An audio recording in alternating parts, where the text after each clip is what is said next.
Welcome दोस्तों, इस video में बात करेंगे आज़ान के ऊपर, क्योंकि हम सभी को पता है कल से ट्विटर और सोशल मीडिया पे आज़ान टॉपिक काफ़ी वायरल है और इस पर काफ़ी सालों से भारत में भी विवाद रहा। कल असल ये हुआ कि इलाहाबाद के हाई कोर्ट ने लाउड स्पीकर को बैन किया अज़ान के लिए। कहा प्रॉफिट मोहम्मद के वक्त में लाउड स्पीकर्स नहीं हुआ करते थे और एक इंसान का फंडामेंटल राइट है कि वो क्या सुनना चाहता है और क्या नहीं, और आप किसको क्या सुनाना चाहते हैं क्या नहीं, इस पर आप किसी के ऊपर ज़ोर ज़बरदस्ती नहीं कर सकते। लेकिन आज इस मुद्दे के बारे में बात नहीं करेंगे, क्योंकि ये खबरें तो आपको पहले से ही मिल चुकी होंगी। कितने न्यूज़ चैनल है इस खबर को पहले से ही कवरेज कर चुके हैं और एक कहीं ना कहीं सोशल मीडिया पे इस चीज़ को लेके तनाव है। कुछ हिंदू भाई इसको काफ़ी खुशी दिखाते हुए ट्वीट कर रहे हैं, तो कुछ मुसलमान भाई इस पर नाराज़गी भी दिखा रहे हैं। लेकिन इस वीडियो में हम इन मुद्दों के बारे में बात नहीं करेंगे, क्योंकि हम जानते हैं पिछले कुछ सालों से भारत में पहले से ही अज़ान को लेके विवाद, स्पेशली लाउड स्पीकर में विवाद छाया हुआ है। पिछली बार सोनू निगम लाउड स्पीकर पे कमेंट करते हुए दिखाई दिए थे और पिछले कुछ 2 दिन पहले जावेद अख्तर साहब ने भी अपनी बात रखने की कोशिश करी थी। लेकिन इस वीडियो में हम आपको असल आज़ान से रूबरू कराना चाहते हैं कि आज़ान असल क्या थी और इसका मकसद क्या था। तो जैसे कि हमने आपसे कहा कि आज हम आपको इस वीडियो में आज़ान से रूबरू करवाएंगे और ये बताने की कोशिश करेंगे कि असल आज़ान का क्या मकसद है और कैसे ये ज़िंदगियों में असर करती है। आज़ान के शुरुआती 4 लफ्ज़ हैं अल्लाहु अकबर। इसके माने हैं ईश्वर और अल्लाह सबसे बड़ा। जो ये शख्स कहता है और इस बात को मानता है, वो ये भी कहता है इनडायरेक्टली कि वो बड़ा नहीं है, क्योंकि हम सभी जानते हैं कि every action has a opposite reaction. इसका मतलब ये है कि अगर कोई ये कहता है कि ईश्वर या अल्लाह सबसे बड़ा है, वो ये कहता है इनडायरेक्टली कि वो नहीं है। इसके बाद आती है वो बात जो एक अक़ीदे का हिस्सा है मुसलमान कम्युनिटी के। कहा जाता है अशहदु अन ला इलाहा इल्लल्लाह। इसका मतलब ये होता है कि सिवाय अल्लाह के, ईश्वर के, हम किसी को नहीं पूजेंगे। इसका मतलब ये होता है कि चाहे वो साइंसदान हो, डॉक्टर हो, आलिम हो, मौलाना हो, कोई भी हो, हम इनको नहीं पूजेंगे। हम सिर्फ ईश्वर को पूजेंगे, क्योंकि अगर आलिम को इल्म मिला तो ईश्वर ने दिया, साइंसदान को अगर अक़ल दी तो ईश्वर ने दिया, अगर डॉक्टर को हुनर दिया तो ईश्वर ने दिया। तो पहले वो है। हाँ, ये लोग हमारी मदद करते हैं हमारे काम में, तो हम इनका शुक्रिया अदा ज़रूर करेंगे, लेकिन ईश्वर की ही हम हमेशा पूजा करेंगे।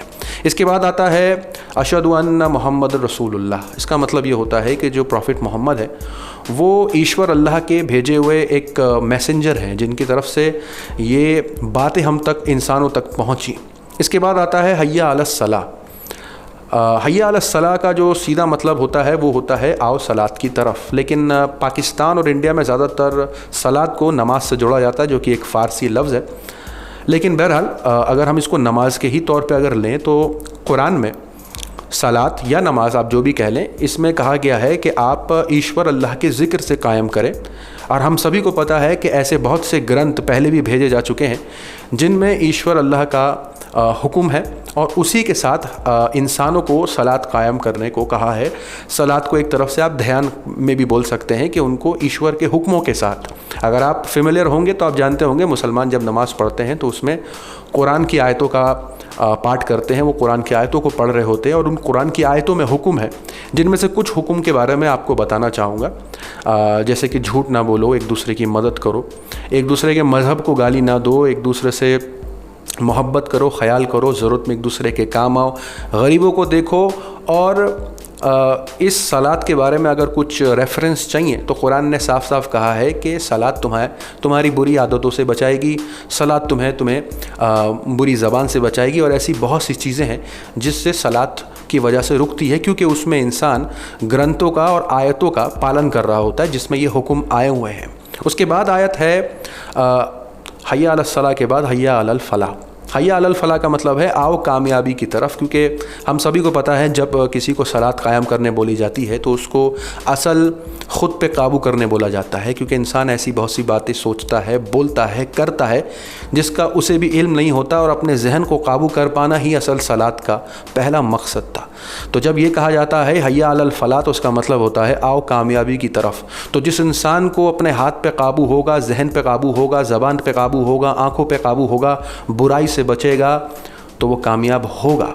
उसे कामयाब होने से कोई नहीं रोक सकता, दुनिया की कोई ताकत नहीं रोक सकती जो ख़ुद पे काबू कर सके। और इसके बाद आखिरी में फिर अल्लाहु अकबर ला इलाहा इल्लल्लाह। इसको समझने की सबसे ज़्यादा ज़रूरत थी, क्योंकि जिस ईश्वर को और अल्लाह को मानने की लोग बात करते हैं, उसने इस अज़ान के थ्रू सलात कायम करने को कहा, और कुरान ने सलात को उसके ज़िक्र से कायम करने को कहा, क्योंकि उसके ज़िक्र में हुक्म है, और वो हुक्म ऐसे हैं जिनमें हम मिल के रह सकें। फिर उसके बाद हमको जब कहा कि हम कामयाबी की तरफ आएँ, तो वही तो कामयाबी है कि जब कौमें मिल जाएंगी, लोग मिल जाएंगे, एक दूसरे से मोहब्बत करने लगेंगे, एक दूसरे का साथ देने लगेंगे, इससे बड़ी और क्या कामयाबी होगी। लेकिन वहीं हम देख रहे हैं कि सोशल मीडिया पे लोग कुछ मुसलमान भाई हैं नाराज़ दिख रहे हैं, कुछ हिंदू भाई हैं खुश दिख रहे हैं, लेकिन जो असल अज़ान का मकसद था वो दोनों की ही ज़िंदगियों से इस वक्त मिसिंग है। तो खैर उम्मीद करते हैं हमने आपको अज़ान से रूबरू कराने की कोशिश करी होगी, और उम्मीद करते हैं और जितने भी भाई बहन हैं हमारे, उनको हमने समझाने की कोशिश करी होगी कि अज़ान का असली मकसद क्या था। आप अपनी राय हमें कमेंट सेक्शन में ज़रूर बताएं। मिलते हैं आपसे अगली वीडियो में, तब तक के लिए अपना ख्याल रखें।